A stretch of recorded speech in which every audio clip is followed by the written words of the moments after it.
तो सर आज आपको बताता हूं देव पूजा प्रकरण। देव यज्ञ पूजन संबंधी जानने योग्य कुछ आवश्यक बातें हैं। यहाँ सर्वप्रथम संबंधी कुछ ज्ञातव्य बातों का निर्देश दिया जा रहा है। पंचदेव आदित्यम गणनाथम चौदेवी रुद्रम चौकेशव पंचदेव देवतयमिक्तम सर्वकर्मेषु पूज्यते। सूर्य गणेश दुर्गा शिव विष्णु। सूर्य गणेश दुर्गा शिव विष्णु ये पंचदेव कहे गए हैं। इनकी पूजा सभी कार्यों में करनी चाहिए। अनेक देव मूर्ति पूजा प्रतिष्ठा विचार। अनेक देव मूर्ति पूजा प्रतिष्ठा विचार एका मूर्तिनो संपूज्य ग्रहणम स्वस्थमिच्छे यतः अनेक मूर्ति संपन्न सर्वानम कामन वापो याद। कल्याण चाहने वाले गृहस्थ एक मूर्ति की ही पूजा न करें, किंतु अनेक देव मूर्ति की पूजा करें, इससे कामना पूरी होती है। किंतु गरे लिंगदयम नाजम गणेश त्रियम तथा संगदयम तथा सूर्यो नाजायो शक्तत्रयम तथा धे चक्रे द्वारकायास्तु शालिग्राम शीलादयम तेषां तो पूजनम उद्वेगम प्राव्याद ग्रही। घर में 2 शिवलिंग, 3 गणेश, 2 शंख, 2 सूर्य, 3 दुर्गा मूर्ति, 2 गोमती चक्र और 2 शालिग्राम की पूजा करने से ग्रस्त मनुष्य को अशांति होती है। शालिग्राम शिलायास्तु प्रतिष्ठा नैव विद्यते। शालिग्राम की प्राण प्रतिष्ठा नहीं होती। वाणलिंगादि राजेंद्र ख्यातानि भूव यंत्रे तव प्रतिष्ठा संस्कार स्तेषां नवहं तथा। वाणलिंग तीनों लोगों में विख्यात है। उनकी प्राण प्रतिष्ठा संस्कार या आह्वान कुछ भी नहीं होता। सेली दारुमयी हेमं धातु वाघाकार संवहं प्रतिष्ठा वै प्रकृतम प्रसादे वाग्रे निर्भव। पत्थर, काष्ठ, सोना तथा अन्य धातु की मूर्तियों की प्रतिष्ठा घर या मंदिर में करनी चाहिए। गृहे चलाचार्य विज्ञेय प्रसादे स्थिर संगिका एते कथिता मार्ग मुनिभ्यो करवादिभ्यो। घर में चल प्रतिष्ठा और मंदिर में अचल प्रतिष्ठा करनी चाहिए और कर्म ज्ञानी मुनियों का मत है। गंगा प्रवाहे शालिग्राम शिलायां चौशुरार्चने द्विजपुंगव नावस्यः आह्वान विसर्जन। शिवलिंगे भी सर्वेशा देवानां पूजनं भवेत्। सर्वलोकमये यस्मा जीवसा शक्ति विभव प्रभु। गंगा जी में, शालिग्राम शिला में तथा शिवलिंग में सभी देवताओं का पूजन बिना आह्वान विसर्जन किया जा सकता है। 5 उपचार हैं: गंध, पुष्प, धूप, दीप और नैवेद्य। 10 उपचार हैं: पाद्य, अर्घ्य, आचमन, स्नान, वस्त्र निवेदन, गंध, पुष्प, धूप, दीप और नैवेद्य। 16 उपचार हैं: पाद्य, अर्घ्य, आचमन, स्नान, वस्त्र, आभूषण, गंध, पुष्प, धूप, दीप, नैवेद्य, आचमन, तांबूल, स्तवपाठ, तर्पण और नमस्कार। फूल तोड़ने का मंत्र प्रातः कालिक स्नादि कृत्य के बाद। देव पूजा का विधान है: अत्यर्थ स्नान के बाद तुलसी, बेलपत्र और फूल तोड़ने चाहिए। तोड़ने से पहले हाथ पैर धोकर आचमन कर लें। पूरब की ओर मुँह करके मुँह कर हाथ जोड़कर मंत्र बोले। मातु शोकम कुरुष्यो त्वम स्थान त्यागम च मा कुरु देवता पूजनार्थे हो प्रार्थयामि वनस्पति। पहला फूल तोड़ते समय ओम वरणाय नमः, दूसरा फूल तोड़ते समय ओम व्योमाय नमः और तीसरा फूल तोड़ते समय ओम पृथ्वी नमः बोले।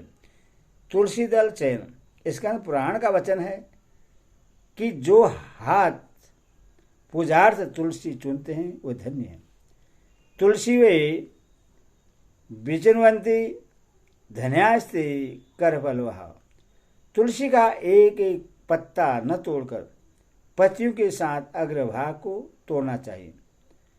तुलसी की मंजरी सब फूलों से बढ़कर मानी जाती है। मंजरी तोड़ते समय उसमें पत्तियों का रहना भी आवश्यक माना गया है। निम्नलिखित मंत्र पढ़कर पूज्य भाव से पौधे को हिलाए बिना तुलसी के अग्रभाग को तोड़ें। इससे पूजा का फल लाख गुना बढ़ जाता है। तुलसी दल तोड़ने का मंत्र। तुलस्यामर्ते मृत जन्मासि तुलस्यो मृत जन्मासि सदा तुम केशव प्रियः जनोपि केशव स्वयार्थे वरदा भव शोभने तवदंग संभवे पत्रे पूजयामि यथा हरिम तथा कुरुम पवित्राणम कलो मलविनाशिनम। तुलसी दल चयन में निषिद्ध समय बेधिर्थ और व्यतिपात, इन दो योगों में मंगल शुक्र और रवि, इन तीनों बारों में द्वादशी अमावस्या एवं पूर्णिमा, इन तीन तिथियों में सक्रांति और जनाना सोच तथा मरणा सोच में तुलसी दल तोड़ना मना है। सक्रांति, अमावस्या, द्वादशी रात्रि और दोनों संध्याओं में भी तुलसी दल न तोड़े। किंतु तुलसी के बिना भगवान की पूजा पूर्ण नहीं मानी जाती। अथवा निश्चित समय में तुलसी वृक्ष से स्वयं गिरी हुई पत्ती से पूजा करें। पहले दिन के पवित्र स्थान पर रखे हुए तुलसी दल से भी भगवान की पूजा की जा सकती है। शालिग्राम की पूजा के लिए निषिद्ध तिथियों में भी तुलसी तोड़ी जा सकती है।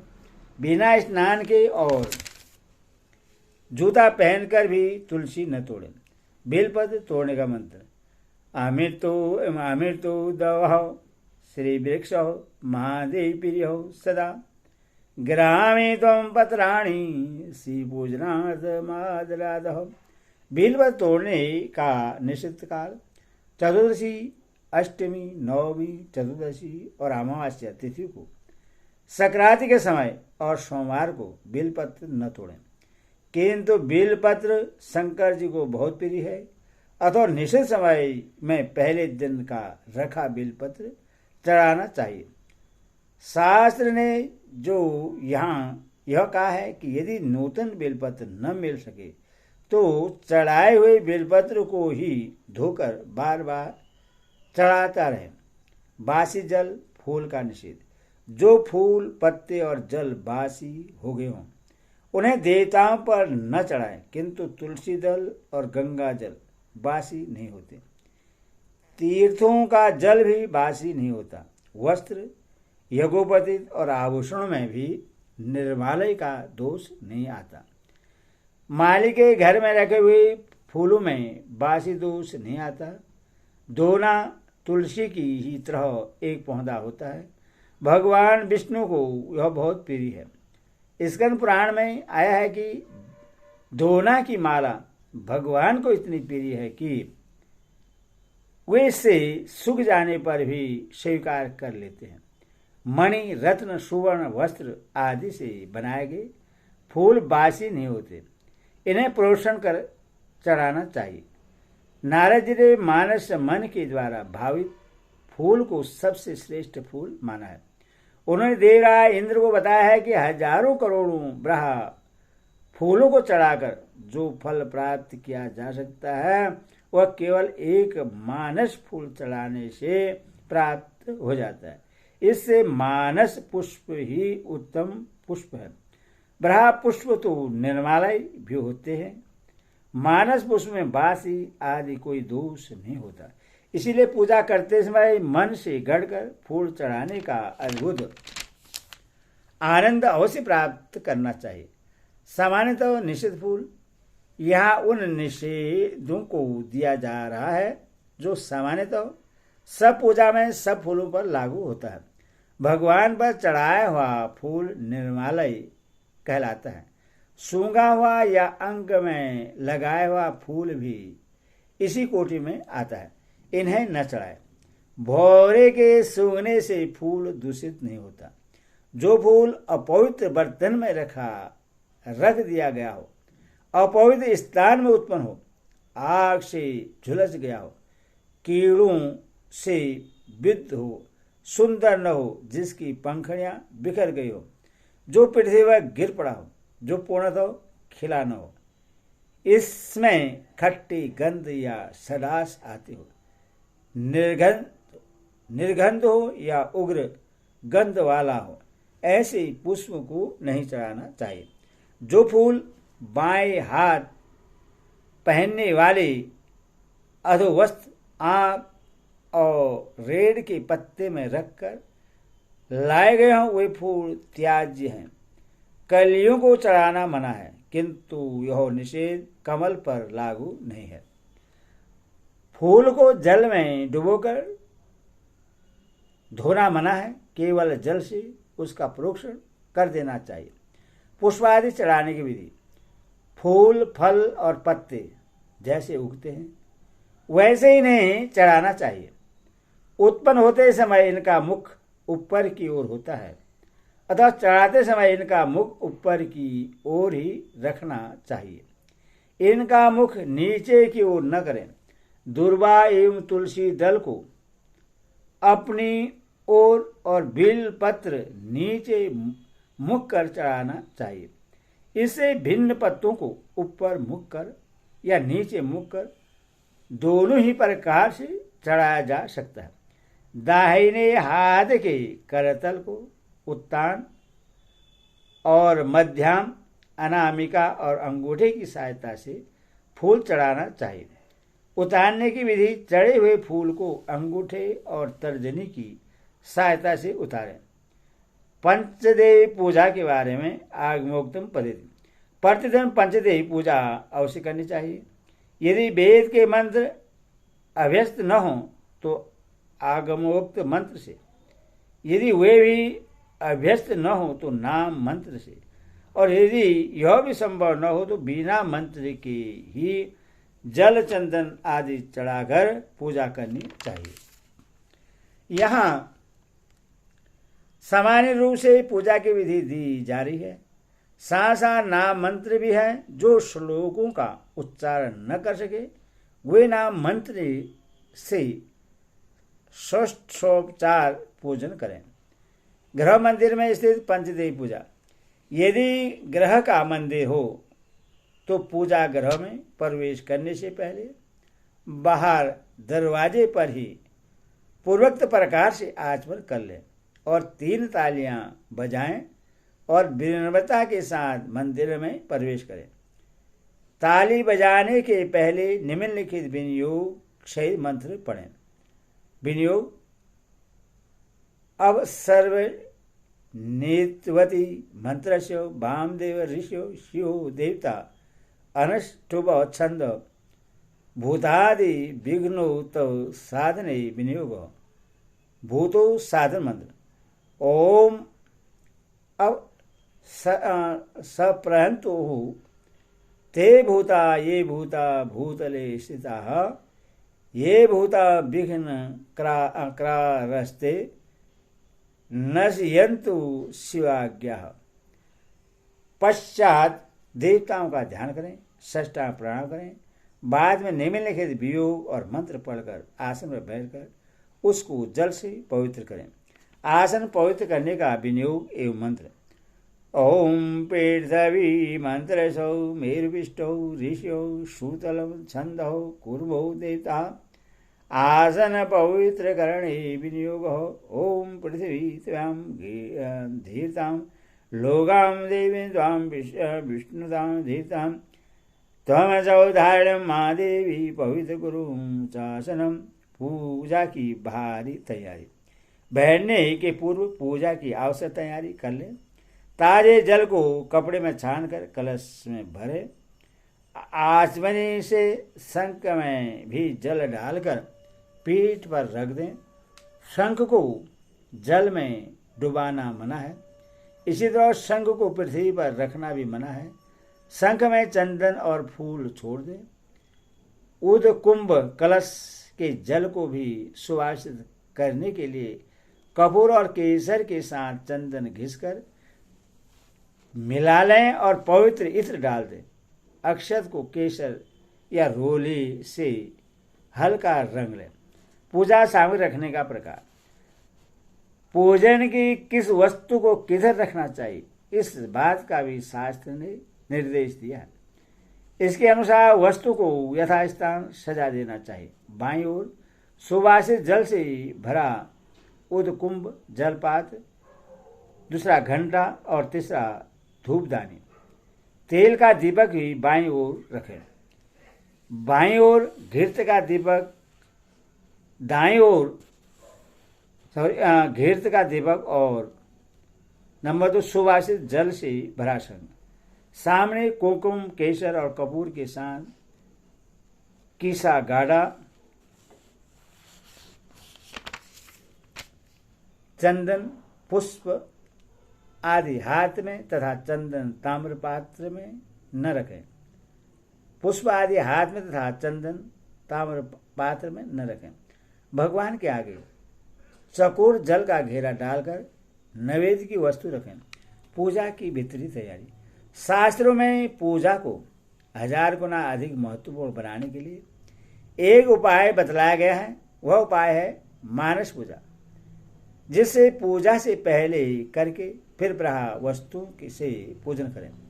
पहले पुष्प प्रकरण में शास्त्र का एक वचन उद्धृत किया गया है, जिसमें बतलाया गया है कि मन कल्पित यदि एक फूल भी चढ़ा दिया जाए तो करोड़ों बाहरी फूल चढ़ाने के बराबर होता है।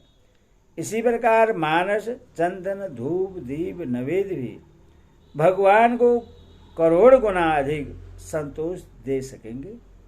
अथवा मानस पूजा बहुत अपेक्षित है। मानस पूजा वस्तुतः भगवान को किसी वस्तु की आवश्यकता नहीं। वे तो भाव के भूखे हैं। संसार में ऐसे दिव्य पदार्थ उपलब्ध नहीं है जिनसे ही परमेश्वर की पूजा की जा सके।